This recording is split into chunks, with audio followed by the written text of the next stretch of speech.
You have to have what? Cloth. You have to have dio. Doesn't say black. Doesn't say black. Dio. Right? Dio means ink. Because we'll see in a moment. The other thing, which is black, what you blacken shoes with, is not good. No, not polish. The chemical. The chemical. We're not talking about, Esquire boot polish. Okay? Okay, you see, you're reading your own. Howard has to write his own commentary. Let's see the Gemara. Sam, what's Sam? 18b, bottom line. Sam, Samo. I don't know, it's called Samo. It's not, doesn't qualify. Sikro is reddish. So Rashi, normally they paint shutters with this. It's a reddish type dye. Sikro. Sikro, Omer Rabbi Chona, Sikrosa. Sikro is Sikrosa. Seva Odom Shetzovim Bo Tracing. Okay, Sikrosa Shmo. Kumus, what's Kumus? Kuma. So Rashi says some kind of sap of the tree. Kantum. What is Kantum? Charsa Dushkafi. It's a type of black which they blacken shoes with. Doesn't qualify as diftra. What's diftra? Demlich v'kamiyach, meaning it's a hide that's processed, where they add salt and flour to the water. But however, lo ofitz, they don't put in gul nuts. Nir machka, nir, it's made of what? Different types of grasses. Okay. Achte ksuva ashuris. It has to be written in ashuris. What's ashuris? Ashuris means it's not only Hebrew. The alphabet, the fonts have to be like we have in Sefer Torah. The chsiv, how do we know this? The chsiv kichsova muchsmanon ala sefer b'dio. The Mishnah says, because what it says ala sefer b'dio. What does it say ala sefer on the sefer b'dio? Menolo and ashi ksiv ksiva. We have Gzera Shava. Ksiv hocha v'tichtov Esther Amalka. It says Esther Amalka. She wrote the Geras, right? Ksiv hosom, and it says over there in Yirmiyah. V'yomelem Baruch, this Baruch ben Neriah, mipiv yikorei Eli eskol advor me'elav ani kosef ala sefer b'dio. So he says, I write on the sefer b'dio. What's dio? Dio was ink. So it says ksiva in regard to the Megillah. V'tichtov Esther. It says over there ani kosef. So just over there, it's dio and it's sefer, which is parchment. The Megillah also you need parchment and you need ink. Okay, further. Ben ir sholach l'krach. You have a person living in an open city, which they read on the 14th, and he goes to a walled city. Yeah? Meaning he's in a walled city on the 14th. 1 second. Uben krach sholach li'ir. Let's say you have a person in a walled city, he goes to Tel Aviv. Person lives in Yerushalayim, he goes to Tel Aviv. And he's in Tel Aviv for the 14th, and we'll see in a moment, and he stays over till the morning. If he stays over till the morning, he's classified as a 14-day person. Okay? If he plans to leave before, the Gemara will say before dawn, he's going to leave Tel Aviv before dawn to go back to Yerushalayim, Korikim home. Then he retains his identity as a 15-day person.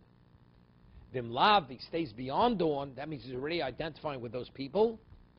Kori Moim, then he reads on the 14th. So good, he'll read, listen, but let's see, he checks out before dawn. Then he's obligated like a 15th. He has to read it on the Megillah. He has an obligation. Read the next night and the next. Yeah. No, but the halacha is the halacha. A person, let's say he's in Tel Aviv on the 14th. He has an obligation to hear it on 14th. Let's say he goes back to Yerushalayim for the 15th. Now he has to read on the 15th again as an obligation. Because really that's his location. Here we're talking about he left before the morning. He does. Therefore, even if he heard the Megillah at the night of 14th, Tel Aviv leaves before. He doesn't have to stay. He doesn't have to stay over till the morning because that's not. He's not. He identifies with Yerushalayim. A 14-day person. You live in Tel Aviv. You have to stay there till more person can't check out at night and say I'm going to Yerushalayim. Right? Can't do that because at nighttime where is he? He's in Tel Aviv. Here we're talking about a person is from the walled city is in Tel Aviv at night. So for him to forfeit his identity, he has to stay until dawn. We had this. That happens, sure. I went to Tel Aviv. I listened. Yeah, we listened to Megilah there because we were there that night. We thought we would go back, but we had to listen because in case you don't go back, Yeah. you had to listen in Tel Aviv. Yeah, yeah. We'll see. So the halacha is ben ir sholach lekrach, u ben krach sholach lir. Imosid la'as lemkomo, korikim komo. If he plans to go back, he reads like his own community. Vim lav kori moim, mechel kori. Now, when you read the Megillah to Biyotze, everybody agrees you have to have the Megillah from the beginning to the end, like we have it. But in terms of the obligation to read it, where do you have to begin reading? Do you read from Yibi Me'ach Hashverosh, or do you start from Yeshudi? Do you start from Achar Devarim Me'ilu? Okay? Me'echon Koris Megillah, Biyotze Bo Yidei Chavos. Rebbe Omer Kula. You have to read from the beginning till the end. That's what we roll. Right? The first pasuk to the last pasuk. Rabbi Yehuda Omer Yeshudi Hoy B'Shushan Abiro. Yeshudi. Rabbi Yossi Omer Me'achar Devarim Me'ilu. Right? This is where, right? Achar Devarim Me'ilu, pasuk. Rega.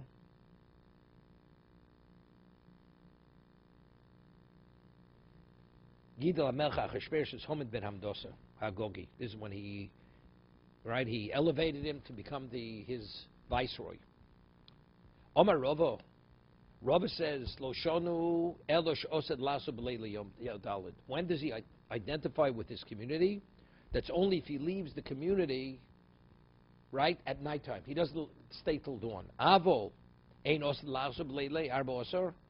If he doesn't stay, right, he's not going back that night, he stays till dawn, Korimo, and then he reads it as a 14th person. So if he leaves before dawn, he's a 15th person. But if he doesn't, he stays till morning, then he's a 14th person. Omer Rabba Mino Aminolo. How do we know? The Chsiv, Posuk, Al-Kein HaYudim HaProzim, the Jews who live in open cities, HaYoshim Bari Prozos. Well, it's obvious. I mean, if they're Prozim, they live in open cities. It seems to be redundant, the pasuk, right? Therefore, Jews who are open city Jews who live in open cities. What do you mean they live in open cities? We're only call them Yudam Prozim because they live in open cities. So what does the pasuk have to say? Who live in open cities? Michti ksiva Yudam HaProzim lomali michta v'yoshim bari prozos. It seems to be totally superfluous. O kamash malon the porus ben yomo nikra porus. Meaning that even if you're in the open city for one day, night and into the daytime, you identify with that city. Ashman Porus, so we find a person who's an open city Jew who actually is in a walled city. Right? What about Mukaf Minolan? What about a person's a walled city and he's in an open city? Svaru, Midaporus, Ben Yom Kari Porus, just as an open city Jew if he's in the walled city. Let's say he's in the wall, he plans to be in the walled city on the 15th. Right? Yeah, but what happened on the 14th? No, he was there. He was in Yerushalayim on the 15th. He plans to be in Yerushalayim. So good. No, let's say he plans to. No. Let's say he plans to be in Yerushalayim, the 15th night, but he's leaving before dawn. Then in Yerushalayim he has to read it on the 14th. He doesn't have to go back to Tel Aviv. You're following? But you're saying he's in Yerushalayim 14th and 15th. 14th and 15th. But he plans to leave Yerushalayim before dawn on the 15th. Right. He has to read the Megillah in Yerushalayim on the 14th. And they have in Yerushalayim places where they do read on the 14th for such people. I'm just saying, right. Exactly. And if you're a 15th Jew and you're in Tel Aviv and you plan to stay until the morning, that Jew has to read the Megillah on the 14th, although he's a Yerushalayim Jew. Okay? He's read now at night, he's read at night in the morning on the 14th, and now he goes, and he already did that, now he returns to Yerushalayim. That's a new question. Does he have a new obligation? Right. That's a new question. Because he is a Yerushalmi Jew. If he's a Tel Aviv Jew, No. then definitely not. He already filled his obligation. Okay?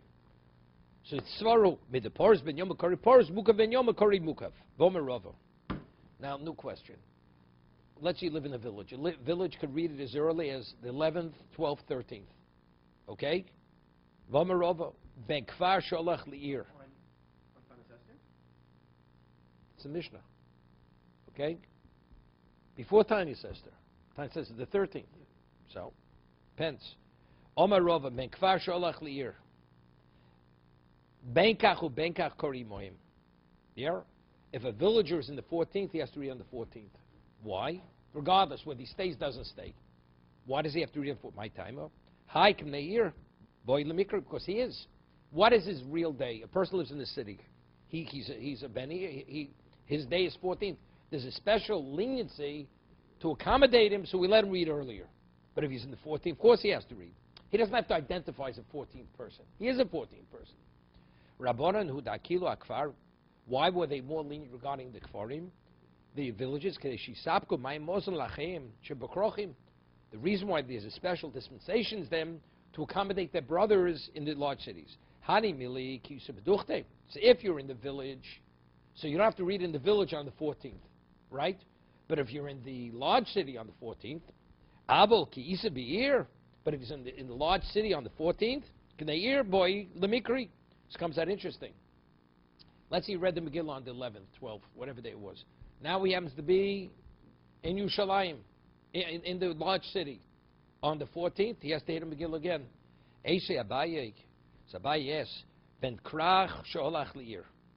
A person who's from a walled city goes to a large city. He reads either way on the 15th. So it's kind of ben krach so kadaitoch. We set the principle. It says if you've come from a walled city to an open city, he has to read like on the 15th. What are you talking about? We just finished saying. It depends when he plans to leave. Does he plan to leave before dawn or after dawn? Elalav, we're not talking about. We have to modify it. Elalav ben kfar. If he's a villager and he came to the large city, regardless, he always has to read on the 14th if he's in the large city.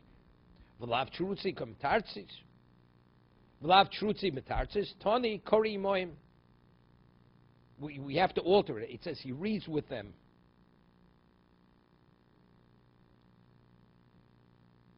It's not kore kim komo, but rather it's kore imohen. He reads with them. Like we said, because what is a villager? A villager, his day is really the 14th day. There's a special dispensation. We let him read earlier. Okay, now, Mechel Koris Megillah. Where do you start reading Megillah? So we have 3 machlokas. Rameir says you have to read from the very beginning. Rav Yehuda says Ishu Hudi. Rabbi Yossi says Machat Dvar Meilov, when Haman was elevated. Tanya, Rav Shimi Choy Omer. Rav Shimi Choy, we have a 4th opinion, the Brisa. Min Belaylahu Nodesh Nasa Melech. So it wouldn't take very long to read Megillah Esther, right? That's already, you're already into the Megillah a little bit. Rega, that's already Perek Vov. You're already Perek Vov already. Okay, so you're already halfway into the Megillah. He holds Omer Rabbi Yochanan Kula Mikrecha Darshu. The Machlokas, where you start from, they're all arguing the interpretation of the same pasuk. Each one interprets it differently. What does it say? It says Vatichtov Esther Amalko Mordechai Yehudi Eskolat Tokef. All the empowerment. Now, whose empowerment? Empowerment of Mordechai, empowerment of Haman, empowerment of the king. Whose empowerment? Mandi Amakula Tokfo Shachashverosh. We're talking about the empowerment of Achashverosh. It speaks about he ruled the world supreme, 127 provinces. Mandi Amibishudi Tokfo Shal Mordechai. Ishudi Oibushush Nabira. Right? Mordechai, right? That's when he was elevated.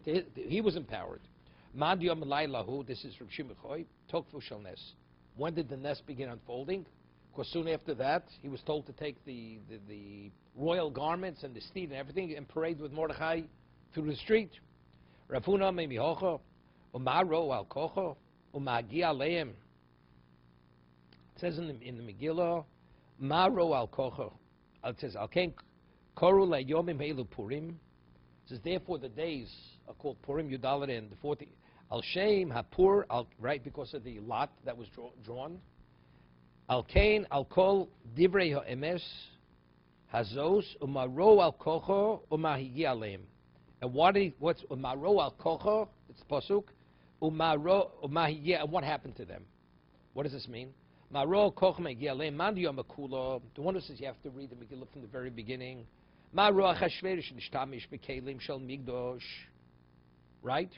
Why did he immediately use, even the Belshazzar was killed because he drank, he used it because Al kocha mishum de choshiv shivim shnin v'ifri. Of course, according to his calculation, 70 years passed, and we weren't redeemed. We didn't come back yet.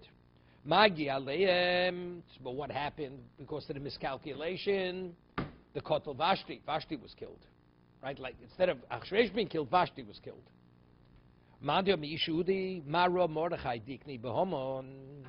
Why did Mordechai incite Haman?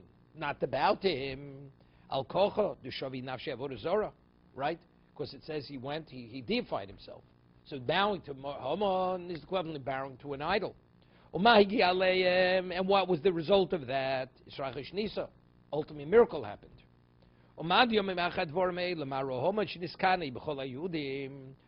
Haman, why wasn't he able to tolerate a Jew? Because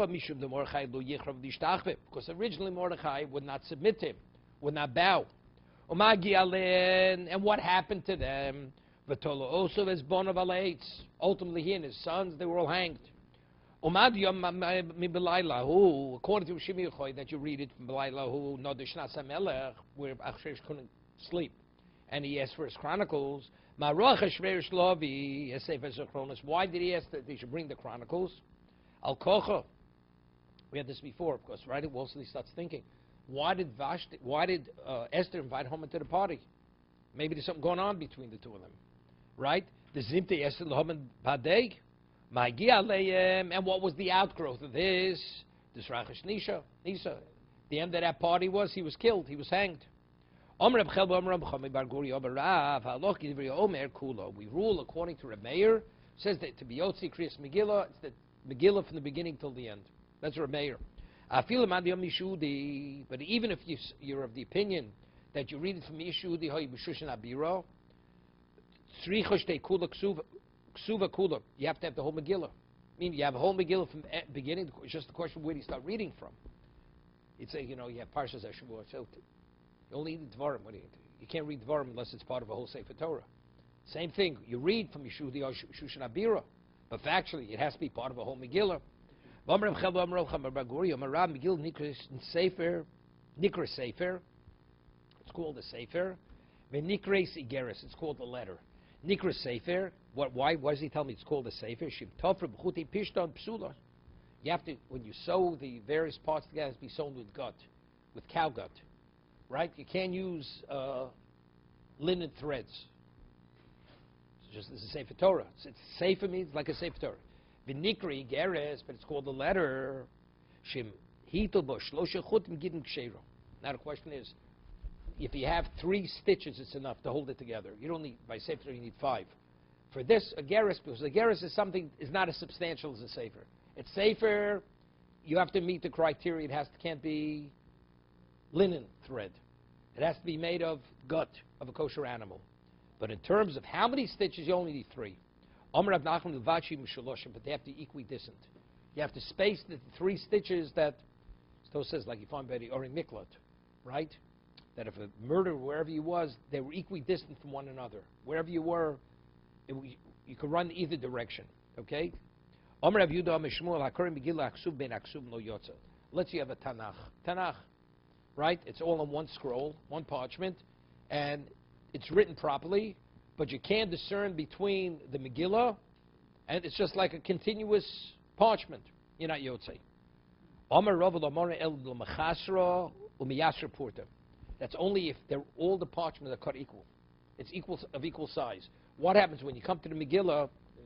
It's shorter. The parchment is shorter or longer, although they're all sewn together, right? So because it's seen as something distinct from the others, that's like, even though physically it's sewn, it's part of the others, doesn't make a difference.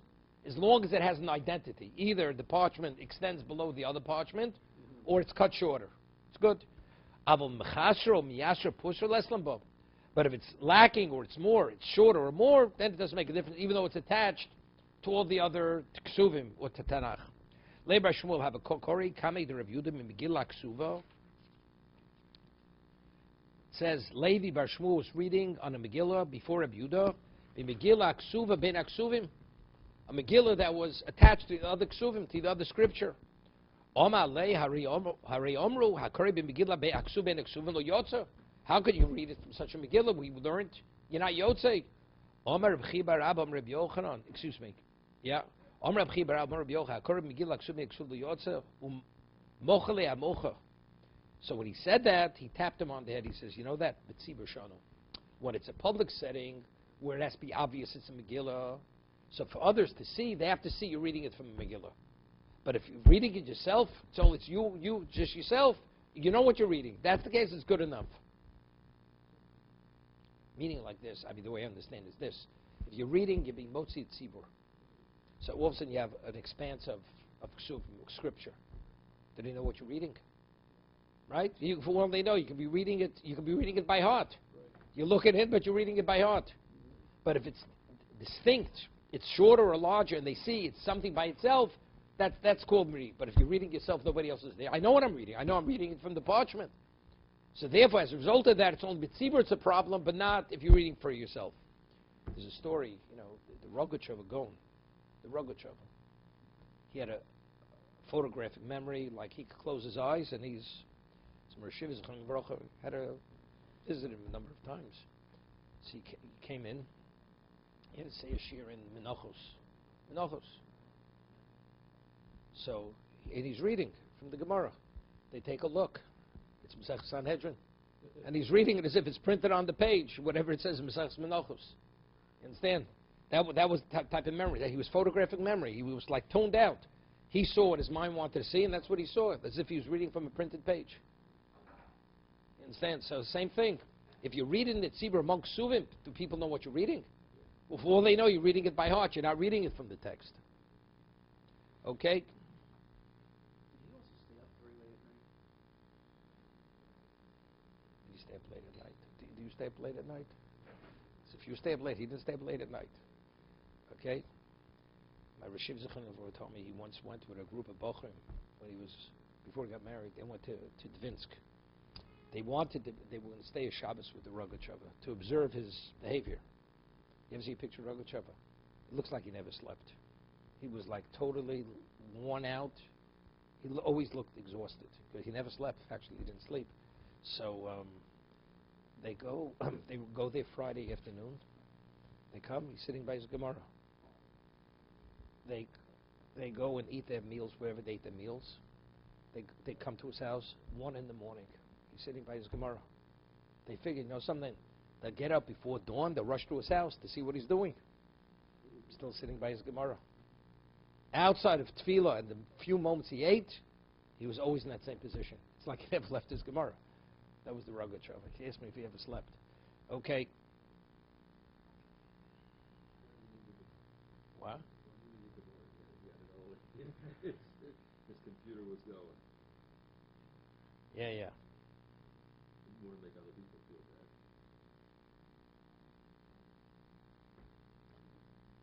Just read a story. The Rogachover, he wrote endless amounts, novel, different things he wrote. And he passed away before the war. He had cancer. So, and somebody wanted to save his writings, his ksovim. He had thousands and thousands. There's a whole machon which published many things. First of all, to be able to decipher, to understand what he wrote, because he was a genius. He would just make a few notations, and you had to figure out what he meant. So they smuggled it out. They buried it in a can in some cemetery, and eventually, after the war, they were able to unearth it, and that's what I was. So this person, he used to visit Rogachover once in a while, and he used to travel from America back, and they just invented the fountain pen. So when he would write, he had a quill, he'd dip it into the inkwell, and that's where he'd write. So this person wanted to have the schus to bring him a fountain pen. So when it first came out, I think it was Waterman, so that's what it's called. Waterman fountain pen. So he went, of course, in those days it was $1. $1 was a lot of money. So he comes to the Rogachover and he says, I see that, you waste so much time, you have to keep dipping it. They came out with a new invention in America. It has an inkwell in the pen, and you could write continuous letter without interrupting. When he heard about it, he got all excited. He says, I'm able not to waste time dipping it. Terrific. He says, I bought it for you as a gift. He says, gift? He says, my life, I never took a gift. Under no circumstance, even if it cost me wasting time dipping it, I will not take it. So he knew he'd have to pay for it. You know, he's not going to take unless he's not going to tell him the true value. So he says, so what does it cost? So he says 20 cents. That's what it costs, 20 cents. He didn't tell him $1. It would be too much. He didn't have $1. He says in Yiddish, he says 20 cent asach geld. Asach geld. He keeps murmuring. It's a lot of money, 20 cents. You know, to pay for a family. He says, oh, but it's kedai, bittul Torah. It's worthwhile for the bittul Torah. It's worth 20 cents. It took about a half an hour to look for 20 cents in his house. He scrounged around, found 20 cents, paid it. He had that fountain pen. He was like in ecstasy. Now he's able to write uninterrupted. You know, just that's the story about the Rogatchover. Okay.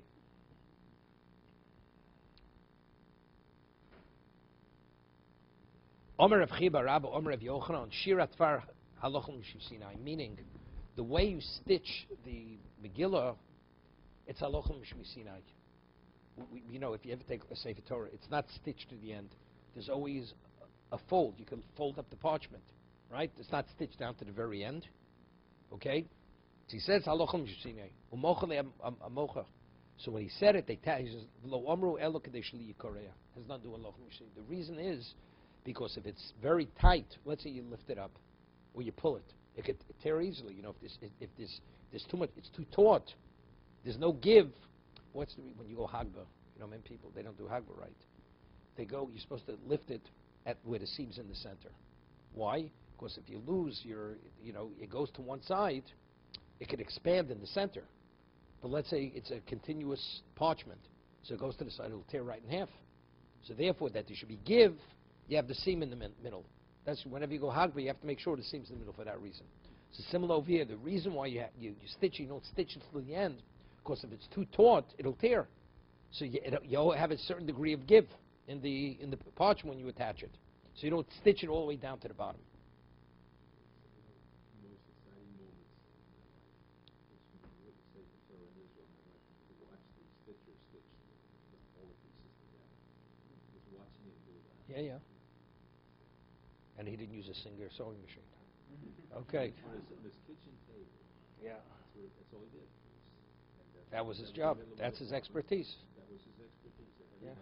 Everybody knew the guy to go to was this one guy. Yeah. We watched him do it. Omer Reb Chiba Rabba, Omer Reb Yochanan. You ever see the picture of Betsy Ross with the American flag? Okay.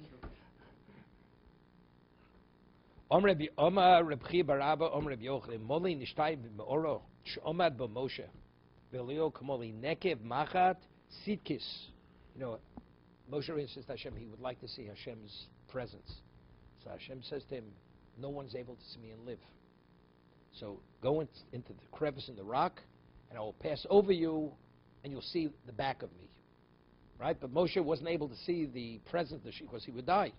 So it says the cave in which he was in to protect him, he says, if there would have been as much as a hole in the rock, the size of a small needle, and the light of the Shekhinah would have come through there, they wouldn't have survived. Okay? So it says the cave, Shamad Moshe Elio. So Rashi says Elio was in the same cave. Same thing happened. Kumali nekev machat sitkis. Sitkis, the two types, you know. You have a needle that you sew sacks with, which is a thicker needle, and there's a needle you sew clothing with, is a very thin needle. So even the smaller needle that you sew clothing with, if it would have a hole to that size, lo hoyachon lamod b'nei ora. You couldn't survive. Shenemar ki lo yorani odom v'choy. No man could see me and survive it and live. Right?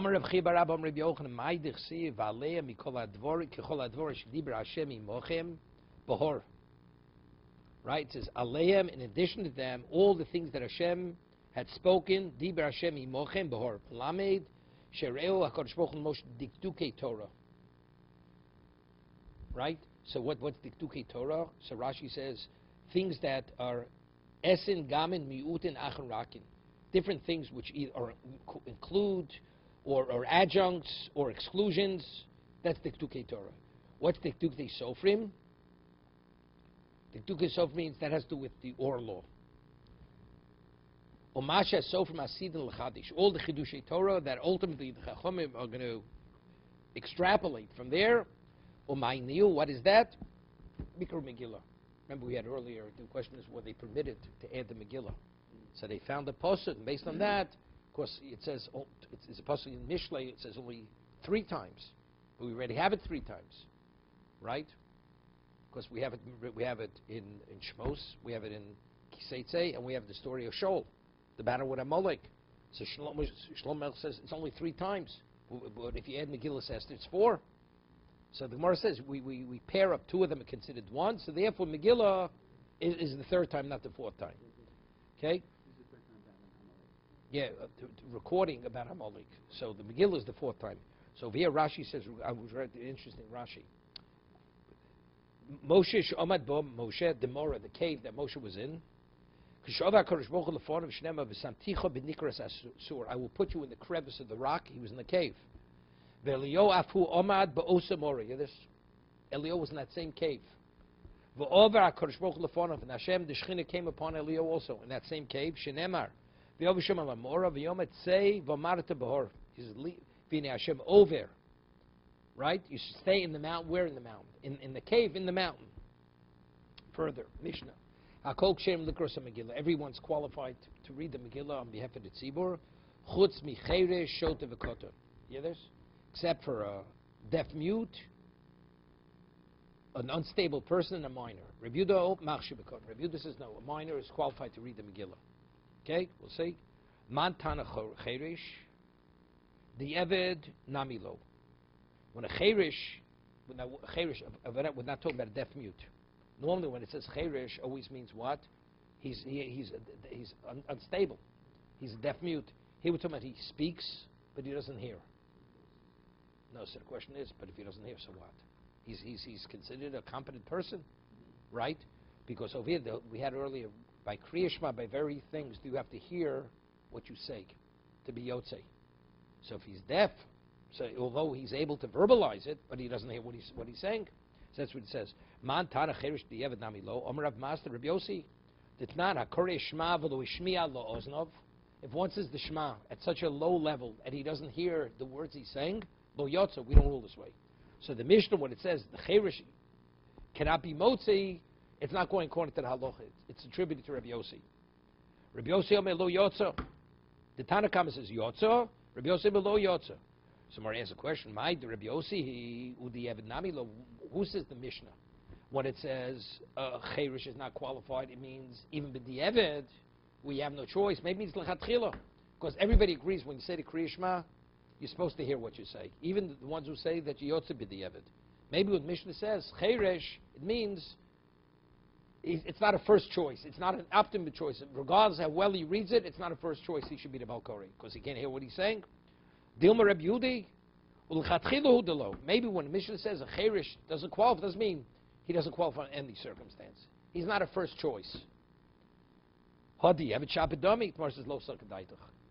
It's not logical to say that. Why? Because it says 3 people not qualified. Cheresh, shota, v'koton. We know shota under no circumstance is he qualified. So the cheresh is similar to the shota. So evidently, so if the cheresh, that means even b'di'eved. So who do I attribute that to? That's Rabbi Yossi. Because Rabbi Yossi holds if you don't hear what you're saying, you're not yotzei. Ma shota v'koton di'eved namilo. Just as the unstable person, the shota or the minor, even where you have no choice, he's not qualified. Av cheresh di'eved namilo. So who is that? That's Rabbi Yossi. No proof. Dilma. Hakadis. We're talking about 2 categories of people: the cheresh and the koton, even b'di'eved not.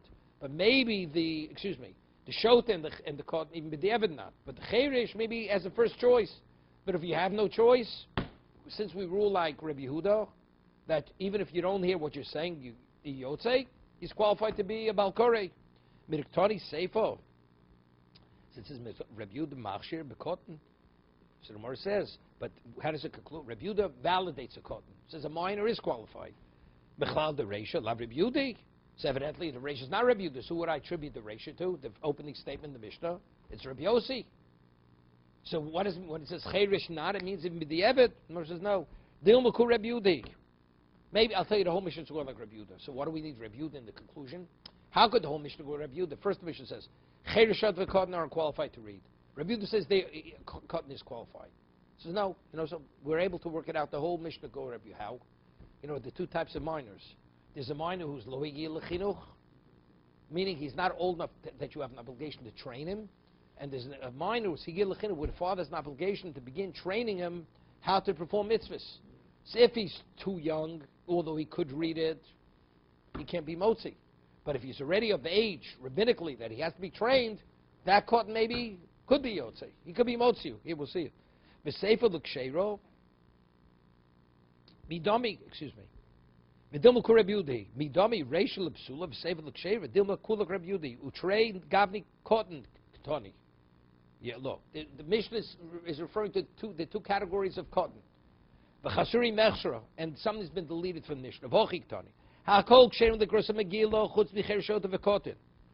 Everybody's qualified for Megillah except a person who's deaf, shot v'cotton. V'medvar mamurim v'cotton shulgi lechinuch. What kind of cotton is not qualified to be motzi, even b'di'eved? That he hasn't even reached age where he has to be trained rabbinically. Abel cotton shigi lechinuch. But if he's a minor, that he's of age where the father has to begin training him how to do the mitzvahs, afil l'chatchila nami, even l'chatchila he's qualified. Sherab Yudah machshi b'cotton. So what are we saying? So the ratio, when it says in the beginning of the Mishnah, Cheresh is not qualified, that only means l'chatchila. He's not a optimum choice. But if you have no choice, can you rely on a person who's deaf but he speaks? The answer is yes, because we follow Reb Yehuda, that even though you don't hear yourself speaking, you yotze. So B'mai came to Reb Yehuda with the Eved, and we say the Eved it would be good. El Hodatani Reb Yehuda Braid Reb Shimon ben Pazi. We had learned Reb Yehuda, the son of Reb Shimon Pazi, Cheresh Hamedab Avenu Shomea. Hear this? A person who's deaf, who speaks, but he cannot hear. I mean, originally he was able to hear, he lost his hearing. Toreim L'chatchila. L'chatchila, he's qualified to take Truma. When you take Truma, you have to say a bracha. So you ask him, could you please take Truma on my behalf? That means he's going to say a bracha. He's not going to be able to hear the bracha. Is that a first choice pick? So he says, Rabbi Yehuda, the son of Shimon Pazi, is Cheresh Hamdav Neshemeh Toreim L'chatchila. L'chatchila, he's qualified to take truma, money. Rabbi Yehuda, who would I choose? If it's going like Rabbi Yehuda, the Eved, Ein L'chatchila, no. According to Rabbi Yehuda, even Rabbi Yehuda agrees who argues. Rabbi Yossi says, L'chatchila, you're supposed to speak at an audible level, that you should hear yourself speaking. Rabbi Yossi, b'di'eved nami lo. According to Rabbi Yossi, he's not qualified because audibly he can't hear himself. Elamai Rabbi Yehuda, afilu l'chatchila. So evidently, who would I attribute? Rabbi Yehuda holds even l'chatchila, you don't have to hear. So automatically, how do I have to learn our Mishnah? When it says a cheresh is not qualified, it must be Rabbi Yossi.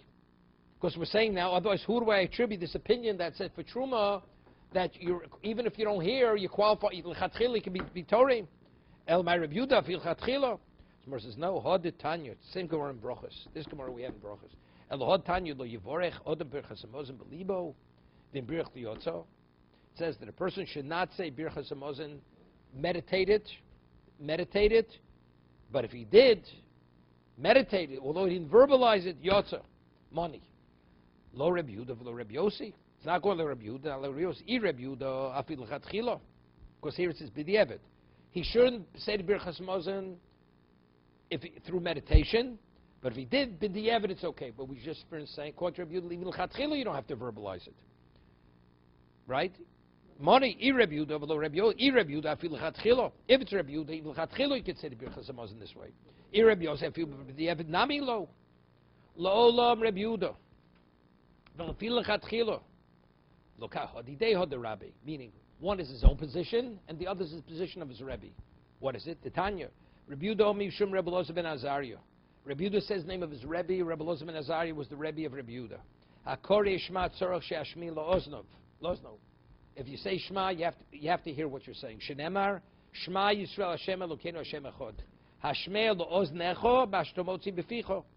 You have to hear what you're saying. No, Rabbi Meir argues, he says, everything's determined by your intent, even if you don't hear what you're saying, yotze. Hashtos is lochi, so we're saying that's the machlokas. According to Rabbi Yehuda, you have to hear it lechatchila. Hashtos lochi, I feel tame Rabbi Yehuda karabi. I'll say Rabbi Yehuda concurs with his Rebbe. Svir levod, Tani Rabbi Yehuda, Raid Reb Shimon, Ben Pozi, Ramei. It's going like Ramei. Ramei holds you don't have to hear it. Therefore, lechatchila, even lechatchila is qualified to take truma. Just get to the Mishnah. Rabbi Yehuda machshir bekod. Rabbi Yehuda validates even a minor. It's not Rabbi Yehuda kod no yisik. You hear this? Rabbi Yehuda says, "I'll prove it to you.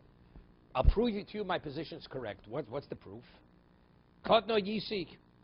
The karise lamala Reb Tarfon who's Keni Belud. And I was the Balkorek. You hear this? I was a minor, and I read the Megillah on behalf of Reb Tarfon that is Keni Belud. Omru lo emivin raimin akod. That you're referring to your recollection, we don't rely on that. The recollection of a minor doesn't have any validity. You know, child tells you, I remember. What you remember is not accurate. It's not accurate. Therefore, we don't rely on that. Tanya, Omer Rebbe. Rebbe says, this Rebbe Yehuda. Kod no yisi kurisi lamalim Rebbe Yehuda. When I was a child, I read it in the person of Rebbe Yehuda. Omer lo emivir rai mina matir. You know something? We don't bring proof from one who permits something. They didn't say to him because you have a conflict of interest, so you're recalling based on what your position is. When they say you were a child, so Mar says chad vod kamarli. He says for two reasons you're not reliable. Chad, firstly, the kot no yisa. Your recollection is from when you were a child. V'od, secondly, I feel a godo yisa. Even if you were an adult, even raim in a matir, because you have a conflict of interest. Maybe that's what you want to believe, but factually, it's not that way. Now, what's interesting, there was a story many years ago, a certain person, and he spoke. I'm not going to mention the location. He was a rabbi, and he spoke about his experiences in life, and he was a rabbi in a certain shul, Orthodox shul, and somebody gave me the tape of what he, then it was tape before CD. He says, I want you to listen to it. The person who gave me the tape was Effie Bookwald. Gave me the tape, and I heard it.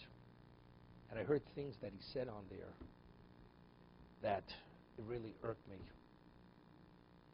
This person, he grew up in Baltimore, he spoke about. The yeshiva spoke about. Other people spoke. And he's speaking to a crowd that very modern Orthodox Jews. And you hear the people laughing, and it's with such derision and such deprecation. And this person comes from a family which is not that way. They're speaking about from a very prestigious family. So I hear it. And then I hear him speaking about a godel, not only about the institution, about a godel. And he says something, and everybody starts laughing. To me, that was already the straw broke the camel's back. So, and that's why Effie Bookwell gave it to me. He wanted me to hear it. So I called him up, and I said to him, so he says to me, the guy is an arrogant son of a gun. He says, I hear anger in your voice. That's what he says to me. He's about 15 years younger than I am, maybe more. I said, no, you don't hear anger. You hear very serious disappointment in my voice. That's what I said to him. Very disappointed. I said, let me ask you a question. Your recollection of what happened, you were 10 years old. So now as an adult, your recall is how you processed what you saw when you were 10. Do you think what you saw when you were 10 was accurate? You saw it like a 10-year-old child. What do you understand when you saw it? So now as an adult, your recollection is, it is that. You didn't begin to understand what you saw. He spoke of mirrors, smoke and mirrors, and he was confined, and it was this, that. I said, what do you understand? Unfortunately, you had a dysfunctional childhood. Because you had a dysfunctional childhood, therefore that's you passing judgment on the whole system. And I said, what about that? He says, that you're right. That I shouldn't have done. That was when people really laughed. So there I admit, but the other, no, that's not, it's the way I see it. I said, okay, you're welcome to see it the way you want to see it. That's, again, you don't rely on the recollection of a child. That's the